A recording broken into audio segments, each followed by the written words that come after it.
Fala, meus amigos, tudo bem? Como vão? Vamos lá, doutores e doutoras, vamos falar aqui sobre procedimento administrativo e procedimento judicial ligado ao novo texto da lei de improbidade administrativa. Vamos pegar aqui logo a nossa legislação e começar a conversar.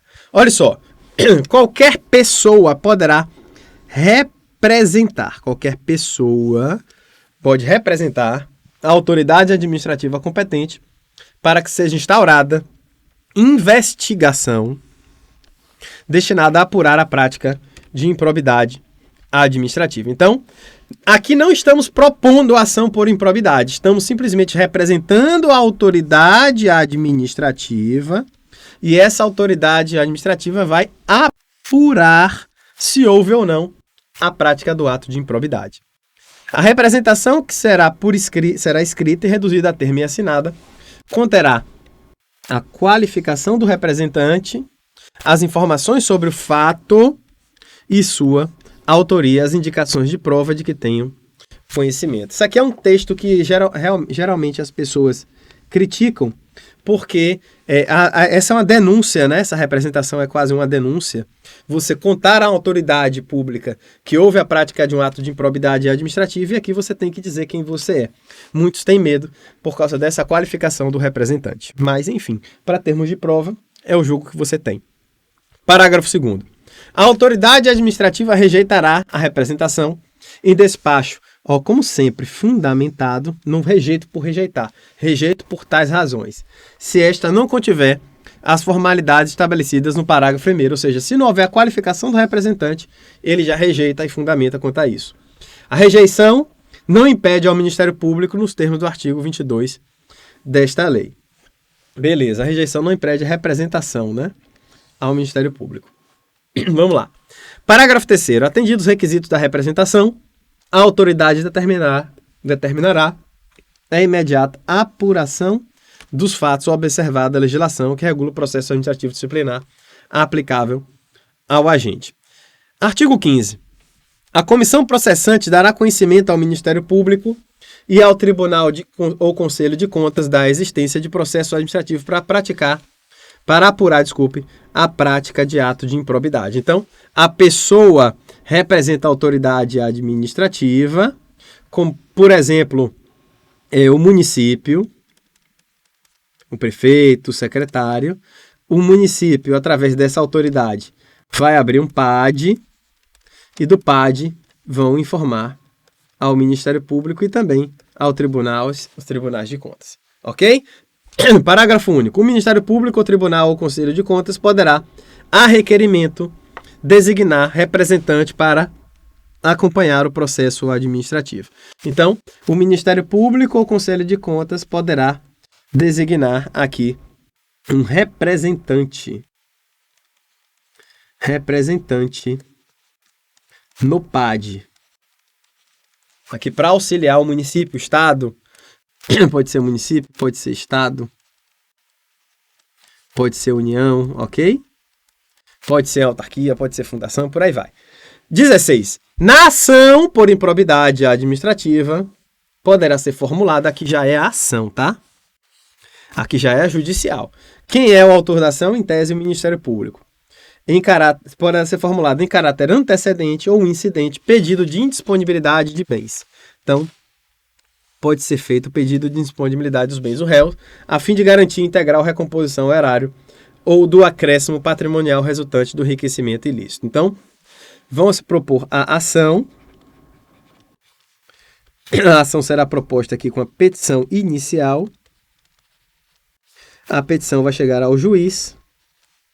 E aqui já teremos um pedido, né, para o juiz dar a decisão. É o pedido de indisponibilidade dos bens e o juiz, antes de dar a decisão, em tese, pelo menos é o que diz a regra, ele deve ouvir o réu, ok? Vamos ver aqui mais na frente, ó. Parágrafo 1º-A. O pedido de indisponibilidade, se refere ao caput desse artigo, poderá ser formulado independentemente da representação que trata o artigo 7º desta lei. Parágrafo 2º. Quando for o caso, o pedido de indisponibilidade, vou até botar um marca-texto aqui.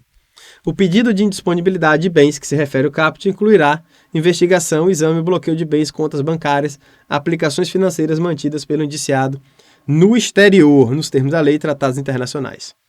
O pedido de disponibilidade de bens que se refere ao caput desse artigo apenas será deferido mediante a demonstração do caso concreto do perigo de dano irreparável ou risco ao resultado útil do processo, desde que o juiz se convença da probabilidade da ocorrência dos atos descritos na petição inicial, com fundamento nos respectivos elementos da instrução, após a oitiva do réu em 5 dias. Então, ele vai ouvir o réu, essa oitiva do réu será em quantos dias? 5 dias. Segundo o CPC, prazos todos em dias úteis, tá? Embora a lei não tenha dito, a gente vai para a regra do CPC.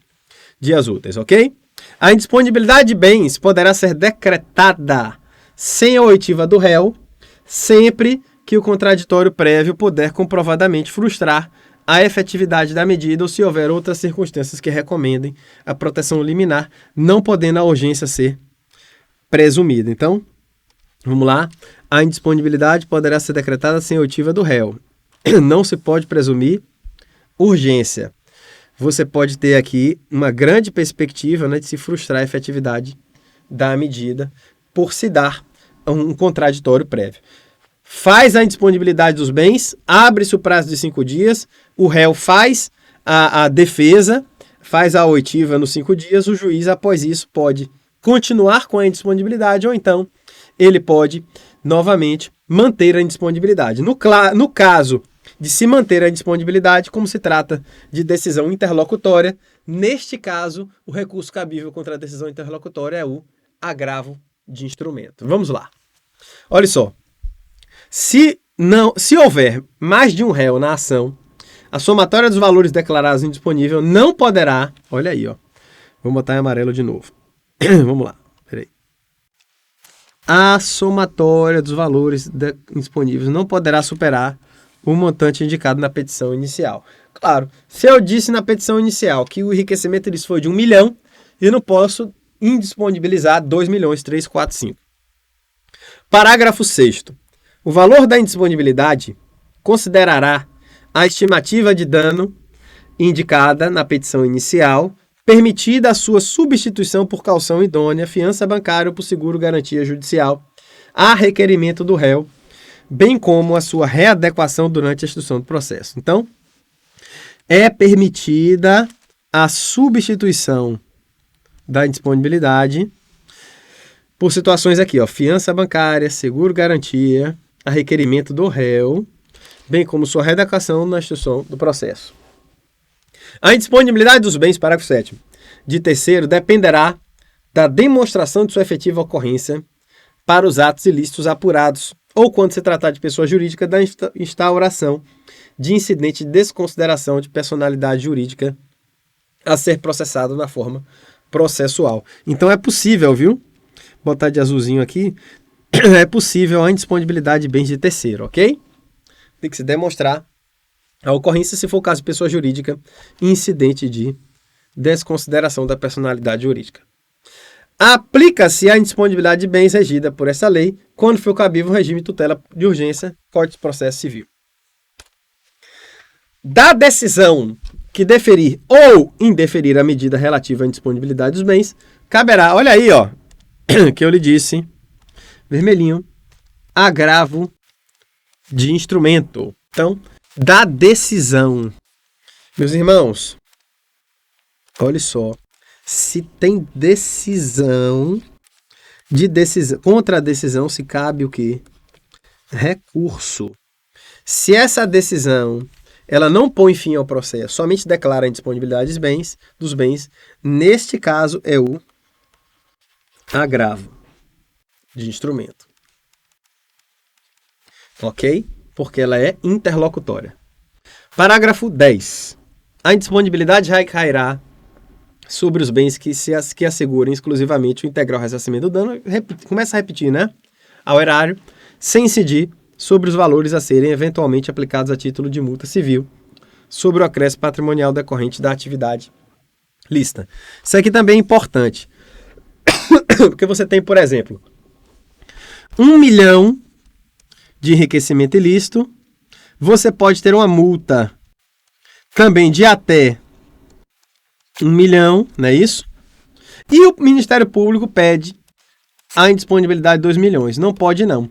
A indisponibilidade somente do valor do enriquecimento ilícito. A indisponibilidade não recai sobre o valor da multa. Simplesmente para fazer o ressarcimento, ok? Indisponibilidade está ligada ao integral ressarcimento. Maravilha? Para multa, eu não declaro indisponibilidade. Parágrafo 11. A ordem de indisponibilidade dos bens deverá priorizar veículos de via terrestre, bens imóveis, bens móveis em geral, semoventes, navios, aeronaves, ações, cotas, sociedades simples e empresárias, pedras, metais preciosos, e apenas na inexistência destes, o bloqueio de contas bancárias. Então, a última coisa que vai se fazer é o bloqueio de contas bancárias. Ok? Vamos bloquear os bens, você pode continuar utilizando seus bens, usando à vontade, você só não vai poder vender. Está tudo bloqueado. Conta bancária é a última rácio. Parágrafo 12. O juiz, ao apreciar o pedido de disponibilidade dos bens do réu, que se refere ao caput desse artigo, observará os efeitos práticos da decisão, vedada a adoção de medida capaz de acarretar prejuízo à prestação de serviços públicos. Parágrafo 13. É vedada a decretação de disponibilidade de quantia de até 40 salários mínimos depositados em caderneta de poupança. Então, olhe, a última coisa que você tem que fazer é bloqueio em conta, e se só achar uma poupança, até 40 salários mínimos você não mexe, deixa lá. Parágrafo 14. É vedada a decretação de disponibilidade de bem de família. Vedada para bem de família do réu, ok? Salvo que comprovado o imóvel seja fruto de vantagem patrimonial indevida. Artigo 17.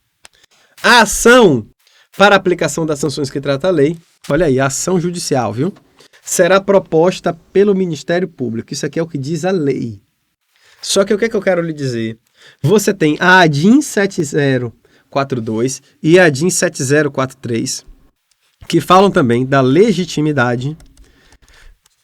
Inclusive, hoje já há uma decisão interlocutória nesses processos, suspendendo a legalidade, né? A constitucionalidade desse artigo 17, trazendo a possibilidade também da proposituração, tanto do Ministério Público quanto da pessoa jurídica que sofreu a lesão. Que a gente chama de pessoa jurídica lesada, não é isso? Então será proposto pelo Ministério Público ou pela pessoa jurídica que sofreu a lesão ou dano. Ok? Lesão ou dano. Vou pegar a borracha aqui e escrever direitinho. Fica um S ali parecendo cedilha. A letra é feinha mesmo. Vamos lá. Parágrafo 4º. A ação que se refere ao caput desse artigo deverá ser proposta perante o foro local onde ocorrer o dano ou da pessoa jurídica prejudicada. A propositura da ação que se refere ao caput deste artigo prevenirá a competência do juízo para todas as ações posteriormente intentadas que possuam a mesma causa de pedir ou mesmo objeto. Veja só, interessante. A ação será proposta no foro do local. Ou seja, aqui já praticamente tira essas coisas de foro privilegiado, né? Parágrafo 6º. A petição inicial observará o seguinte: individualizar a conduta do réu, apontar os elementos probatórios mínimos e a ocorrência das hipóteses do artigo 9º, enriquecimento, prejuízo horário, violação de princípios desta lei ou de sua autoria, salvo impossibilidade devidamente fundamentada. A petição observará o seguinte: será instruída com documentos e justificarão contém indícios suficientes da veracidade dos fatos e do dolo, ó. Novamente, ó. Fala do dolo imputado, as razões fundamentadas da impossibilidade de apresentação de qualquer dessas provas. Ok?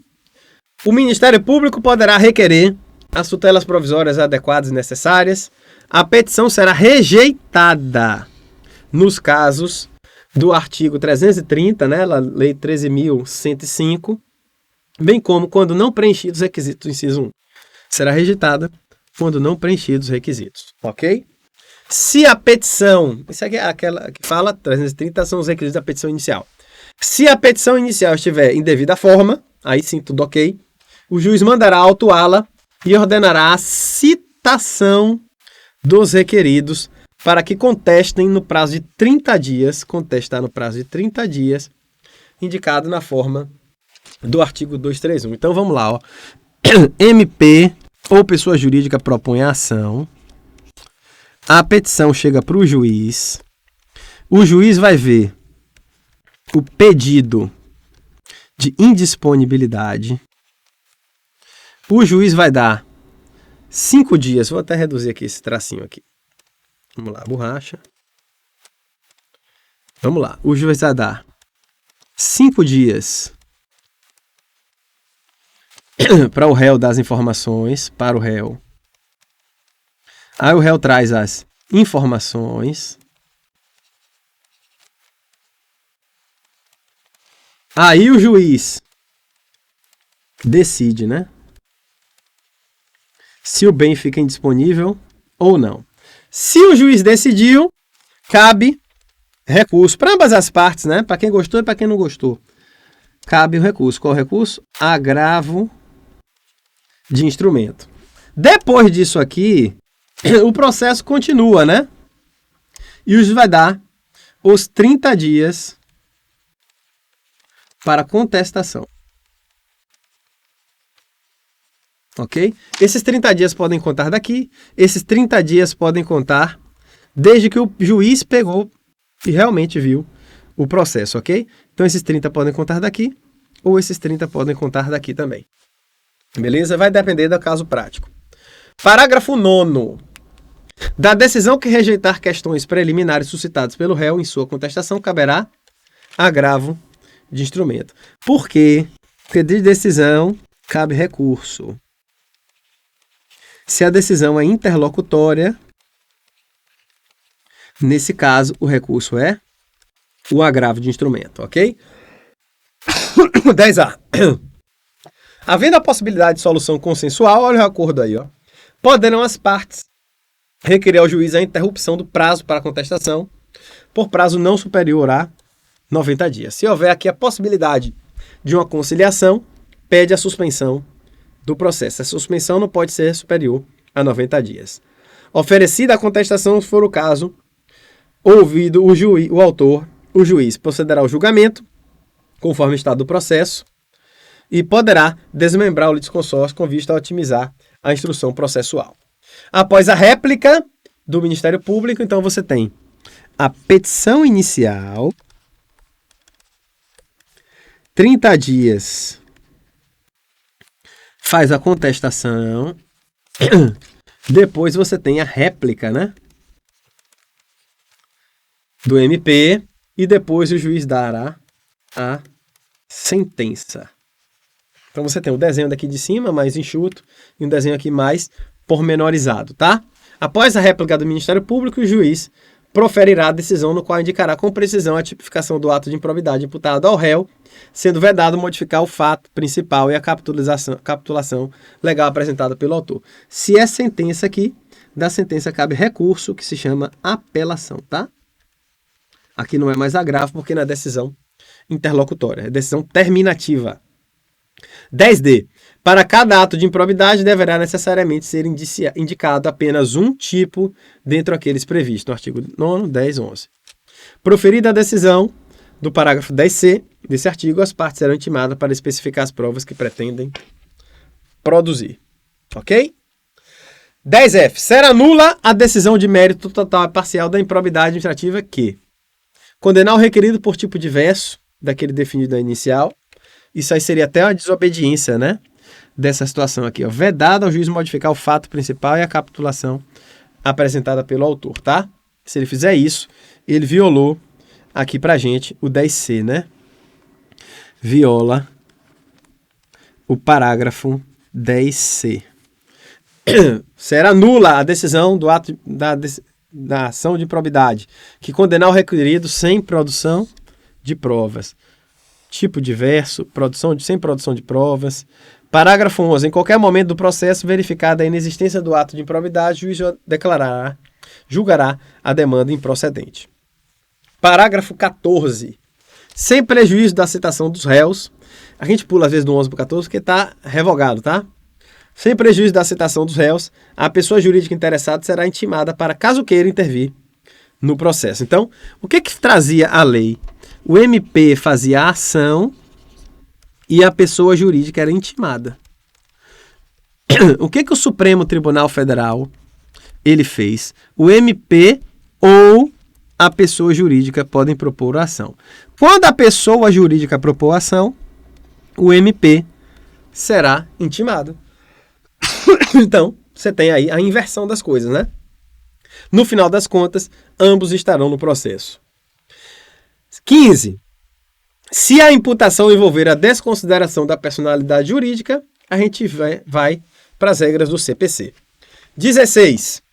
A qualquer momento, se o magistrado identificar a existência de ilegalidades ou irregularidades administrativas a serem sanadas, sem que estejam presentes todos os requisitos para imposição das sanções aos agentes incluídos no polo passivo da demanda, poderá, em decisão motivada, converter a ação de improbidade em ação civil pública.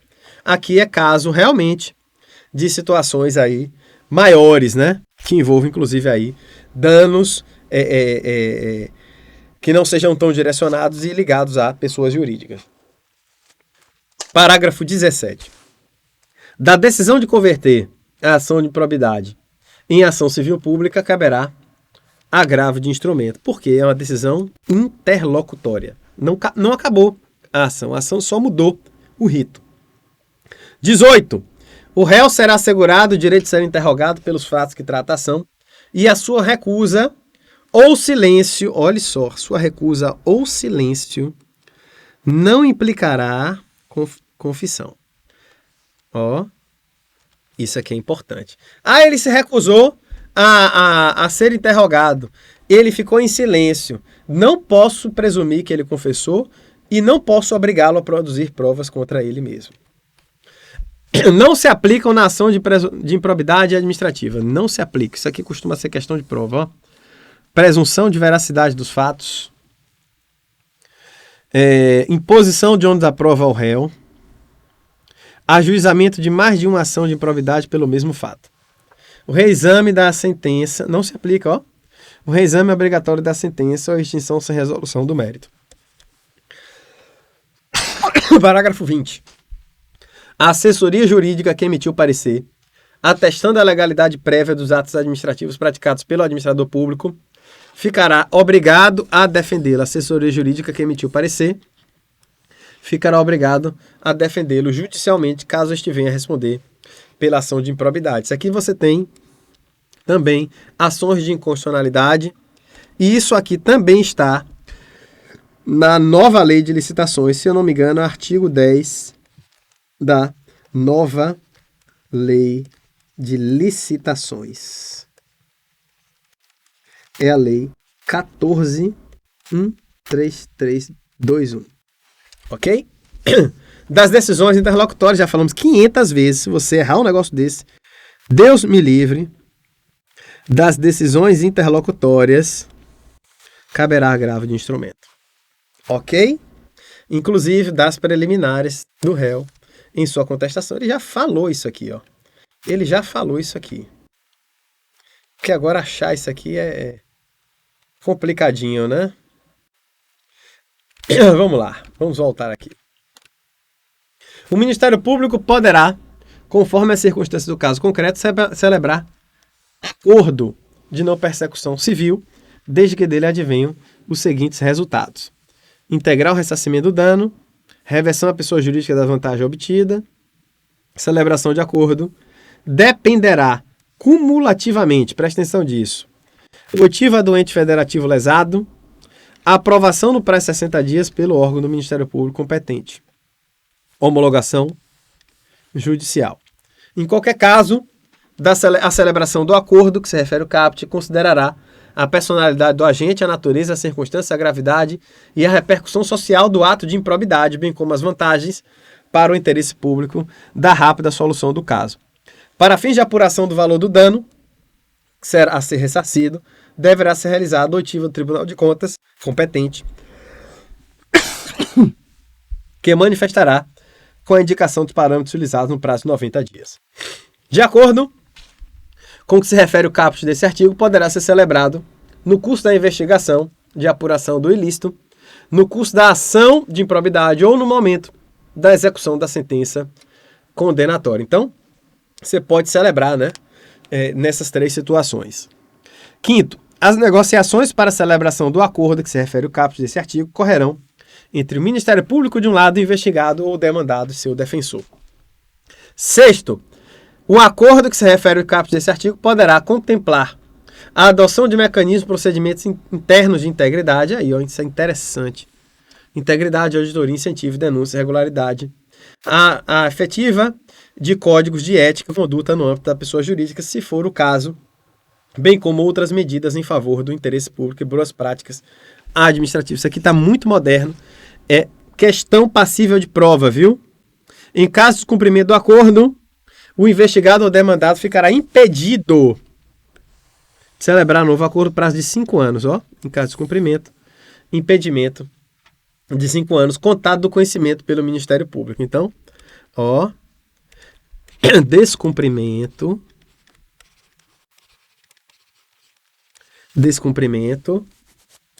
gera o quê? Impedimento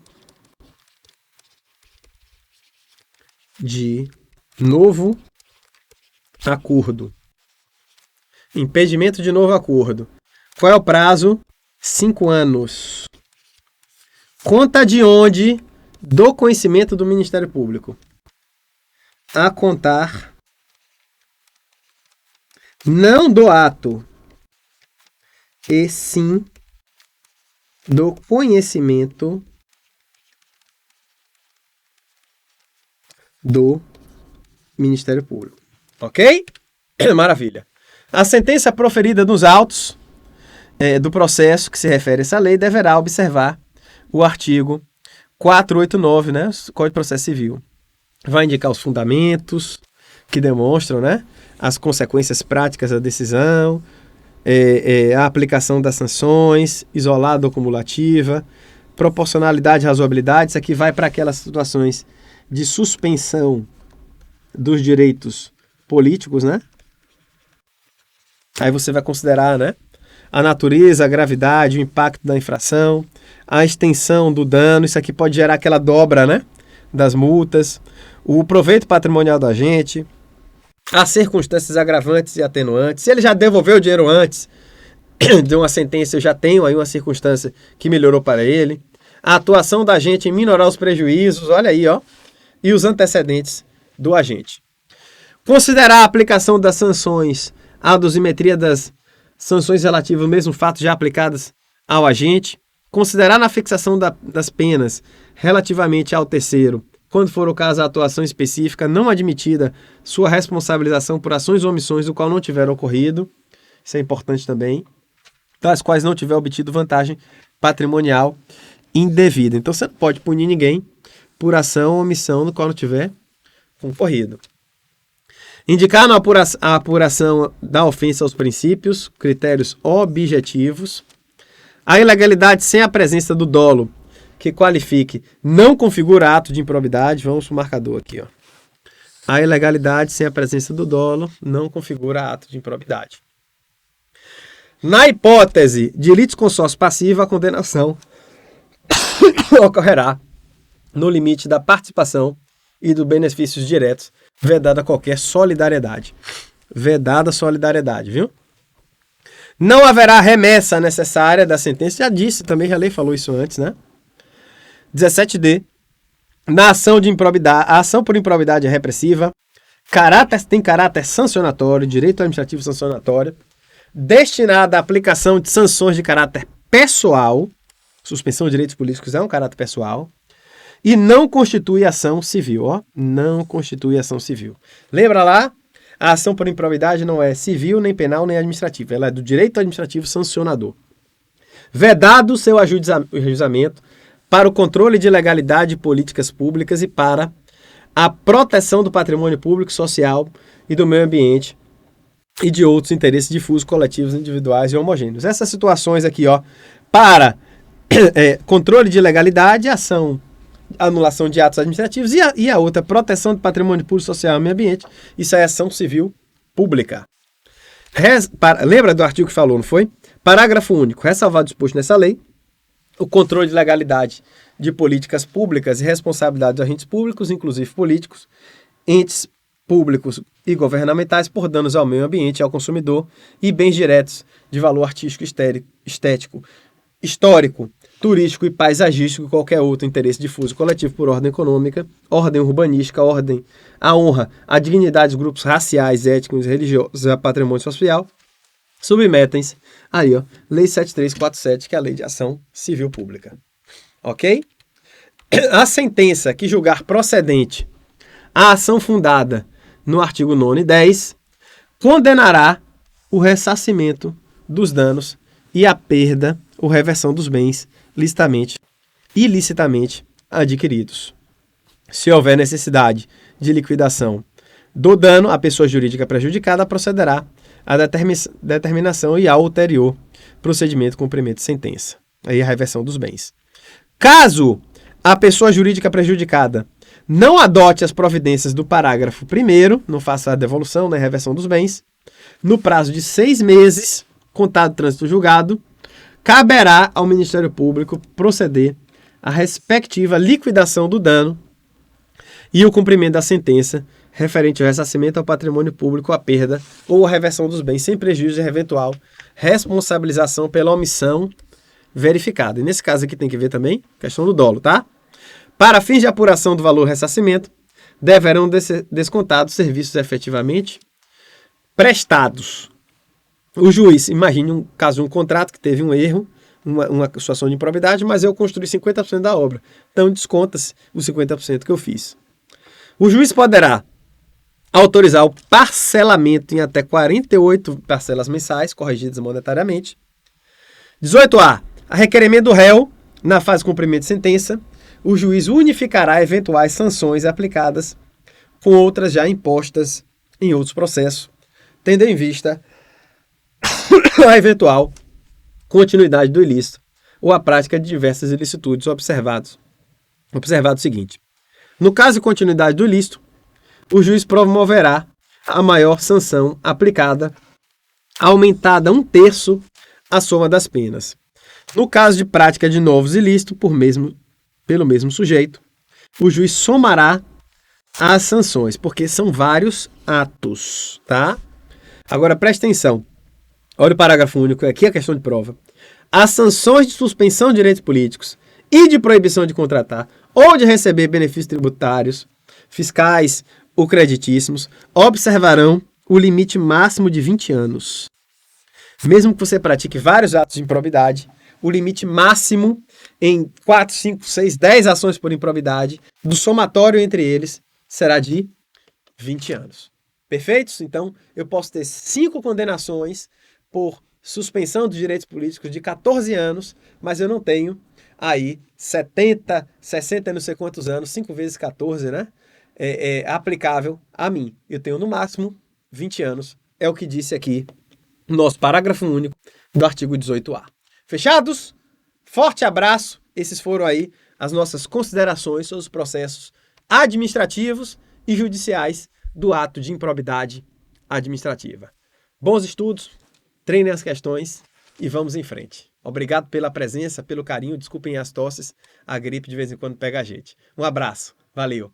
Tchau, tchau.